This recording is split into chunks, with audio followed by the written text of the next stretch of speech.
Hello, I'm Manor ISD Superintendent Dr. Royce Avery, and I'm here with a few of our FFA students to tell you a little bit about some of our new projects. We've got a new Career and Technology Center and a new Ag Barn under construction.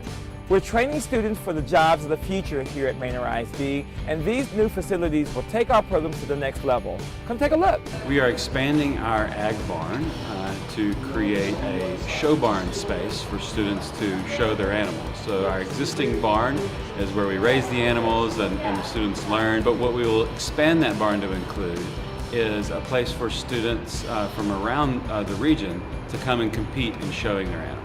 This will be a great opportunity for our students to start their 9th and 10th grade year instead of waiting until the 11th and 12th to really think through what they plan on doing after graduation, taking outside the box and expanding on the opportunities to really cater to the needs of our students and expanding their learning opportunities. It's really going to raise the profile of our programming here in Manor when we can invite other districts to our facilities to compete in these competitions. We are renovating an existing wing at Manor High School to upgrade the CTE facilities so that these spaces really mimic what students will experience in industry. The vision for the CTE program at Manor High School for next year is to provide our incoming freshmen and sophomores an opportunity to engage in the technical skills as they pursue their career endeavors. If you want to learn more about our CTE Center and our new Ag Barn, visit manorisd.net and follow us on Twitter and Facebook.